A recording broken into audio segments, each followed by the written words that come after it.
Hello दोस्तों, स्वागत है फिर एक बार डीएस स्टडी पॉइंट में।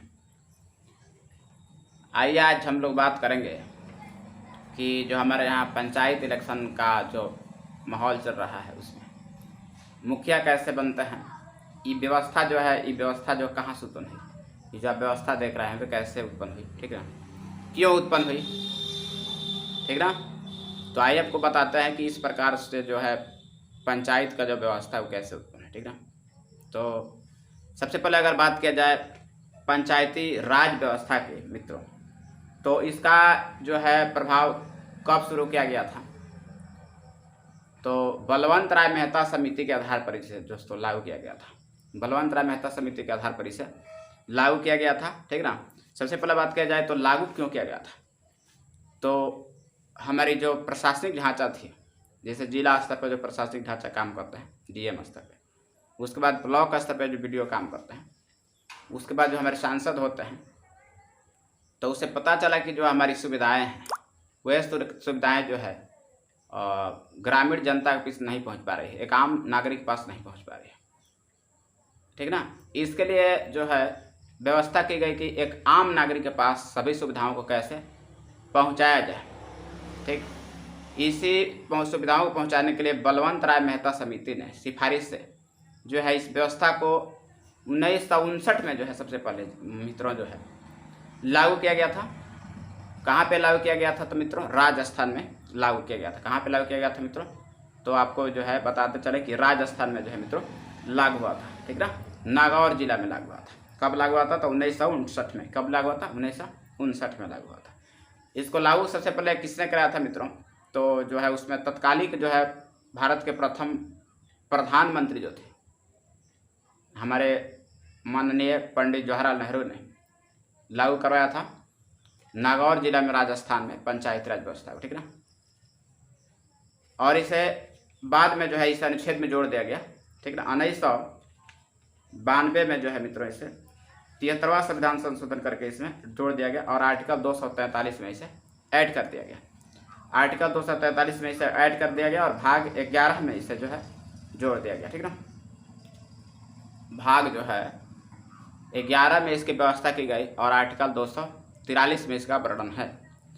पंचायती राज को जो है मित्रों अधिनियम को 3 स्तरों में बांटा गया है, ठीक है। पहले जो है बांटा गया है ना, ग्राम स्तर पर जो है ग्राम पंचायत होगा मित्रों। इसके लिए जो है व्यवस्था किया गया है कि ग्राम स्तर पर ग्राम पंचायत होगा और ब्लॉक स्तर पर जो है बीडीसी की व्यवस्था की गई और जिला स्तर पर जो है जिला परिषद मित्रों काम करेगा, ठीक। तो बिहार पंचायत राज अधिनियम जो है मित्रों 73वें संविधान संशोधन 1992 में जो है जोड़ दिया गया, ठीक ना। बिहार पंचायत राज अधिनियम को 1992 में 73वें संविधान संशोधन द्वारा ऐड किया गया और इसे 3 स्तरों में जो है बिहार पंचायती राज को बांट दिया गया। पहला स्तर था ग्राम स्तर पर ग्राम पंचायत, दूसरा स्तर था ब्लॉक स्तर पर बीडीसी और जिला स्तर पर जो है जिला परिषद, ठीक ना। ये जिसके द्वारा अगर ग्राम स्तर पर बात किया जाए मित्रों, तो ग्राम स्तर पर ग्राम पंचायत में जो व्यवस्थाएं होती है उसमें मुखिया, उप मुखिया और वार्ड सदस्य की भूमिका महत्वपूर्ण होती है, ठीक ना। उसमें पंच भी मित्रों और सरपंच भी आते हैं, ठीक ना। लेकिन प्रमुख रूप से बात किया जाए तो मुखिया, उप मुखिया और वार्ड सदस्य की भूमिका अहम होती है। बिहार में चेंजेबल जो बातें हैं, अधिनियम 2006 में बताया गया कि 7000 की आबादी पर जो है एक गांव विकसित किया जाएगा। 7000 जो आबादी जहां होगी उसे गांव में तब्दील किया जाएगा, ठीक ना। और 7000 की आबादी पर जितना भी है उसे ग्राम पंचायत घोषित किया जाएगा, ठीक ना। उसे क्या घोषित किया जाएगा मित्रों, तो ग्राम पंचायत घोषित करेगा। इसका जो अधिकार है तो डीएम के हाथों में सौंप दी गई, यानी कि हमारे डिस्ट्रिक्ट मजिस्ट्रेट यानी कि जिला मालिक के हाथों में सौंप दी गई कि 7000 भी जिस गांव में है उसे पंचायत घोषित किया जाएगा, ठीक। उसके बाद जो है मुखिया की जो बात करें मित्रों, तो मुखिया जो है प्रत्यक्ष मत द्वारा जो है सीधे जनता द्वारा चुने जाते हैं। वार्ड सदस्य भी सीधे जनता द्वारा चुने जाते हैं, ठीक है। वार्ड सदस्य भी सीधे जनता द्वारा चुने जाते हैं, बीडीसी भी जो है सीधे जनता द्वारा चुने जाते हैं, और जिला पार्षद भी सीधे जनता द्वारा चुने जाते हैं। ठीक, जब मुखिया जो है प्रत्यक्ष रूप से चुन लिए जाते हैं, इसे जब बहुमत प्राप्त होता है तो जिस प्रत्याशी को ज़्यादा मत मिलते हैं ग्राम स्तर पे, ग्राम पंचायत स्तर पे, उसे मुखिया जो है विजयी घोषित किया जाता है। और इसकी जिम्मेदारी है निर्वाचन आयोग। निर्वाचन आयोग की इसकी सभी जिम्मेदारियाँ होती हैं कि वो जो है आपको हर पंचायत में समय समय पर जो है प्रत्येक 5 वर्ष पर इसका चुनाव कराता है। ठीक ना, पंचायत स्तर पर राज्य निर्वाचन आयोग की इसकी जिम्मेदारी होती है कि वो मुखिया का चुनाव कराए। ठीक ना, लेकिन आपको मित्रों हम बता दें कि 500 की आबादी पर, प्रत्येक गांव में 500 की आबादी पर जो है मित्रों एक वार्ड की व्यवस्था होती है। एक वार्ड की जरूरत क्यों पड़ी मित्रों? तो जैसे आपके पंचायत स्तर पर मुखिया होता है तो सारे गांव को देखना पड़ता है, तो उस थोड़ी सी समस्याएं उत्पन्न होती है। इसके लिए वार्ड में बांट दिया गया कि आम जनता से जो आदमी पूरी तरह से रूबरू हो सके। पूरी तरह से क्या हो सके मित्रों?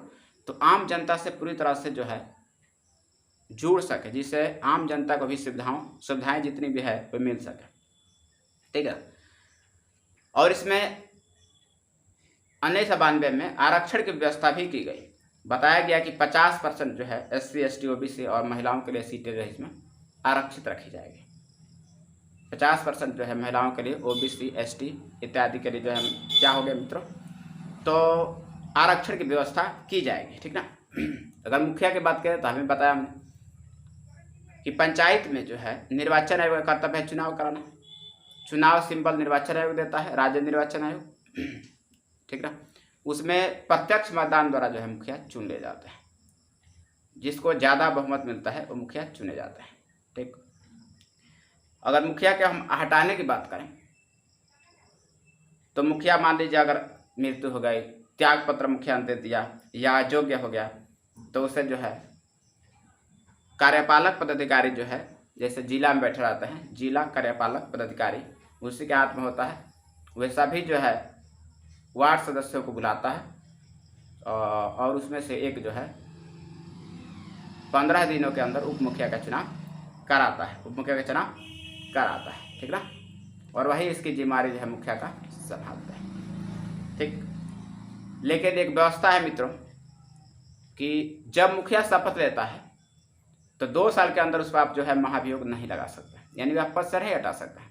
2 साल के भीतर आप उस पर से नहीं हटा सकते हैं। 2 साल रह जाता है, उसके बाद ही आप उस पर कुछ कार्रवाई कर सकते हैं। या इलेक्शन आने वाला है, मुखिया कार्यभार समाप्त होने वाला है, तो 6 माह जो है, 6 माह पहले जो है मित्रों, 6 माह बाद जब मान लीजिए कार्यपाल उसका 6 माह बचा हुआ तब नहीं कर सकते हैं। और उसको हटाने के लिए मित्रों जो क्या कर सकते हैं, तो 20% जो है मतदाता अगर ग्राम पंचायत का एक लिखित आवेदन जो है जिला कार्यपालक पदाधिकारी को सौंप दे, तो उस पर जो है जिला कार्यपालक पदाधिकारी जो है एक्शन लेता है और सही पाए जाने पर उसे जो है मुखिया को तत्काल अयोग्य घोषित कर देता है। ठीक है, अगर इसमें सरकार भी चाहे तो मुखिया को हटा सकते हैं, लेकिन इसके लिए जो है उस पर आपराधिक मामले दर्ज होने चाहिए और अनुशंसात्मक जो हिंसात्मक मामले हैं उसको जो है दर्ज होने चाहिए।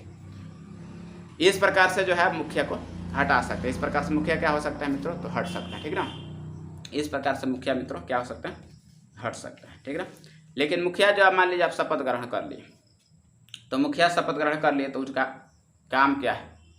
ठीक ना, तो आपका लंबा वीडियो हो जाएगा काम का विषय बताएगा, तो इसका अगले वीडियो में बताओगे इसका काम क्या है। लेकिन समस्या यह है जब मुखिया जो है क्या करता है, तो सारे गांव के जो है विकास के कार्यों को देख रेख करता है।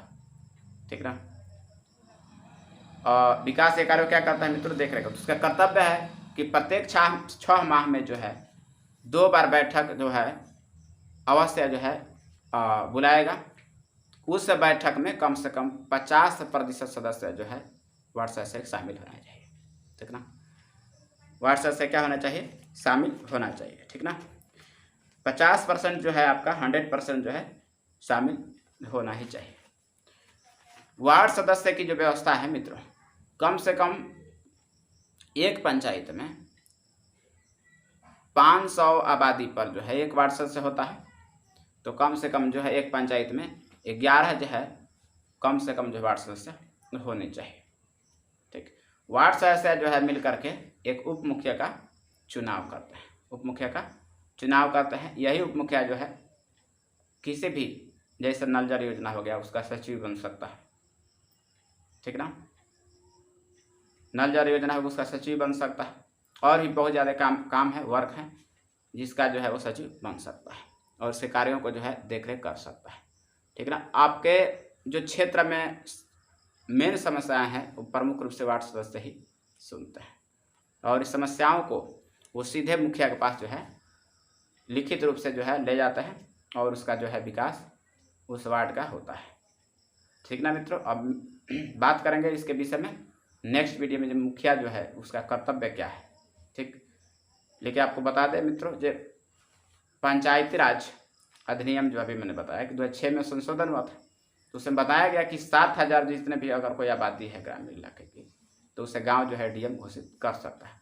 आपसे मैं अनुरोध करूंगा, मैं आपसे आग्रह करूंगा कि आप ऐसे उम्मीदवार को मत न दें जिसकी मानसिक स्थिति ठीक ना हो, जो आपका शिक्षित ना हो, जो इस पद के लिए जो है अयोग्य है पूरी तरह से, क्योंकि आपका एक वोट जो है 5 साल निर्धारित करता है आपके क्षेत्र के विकास को।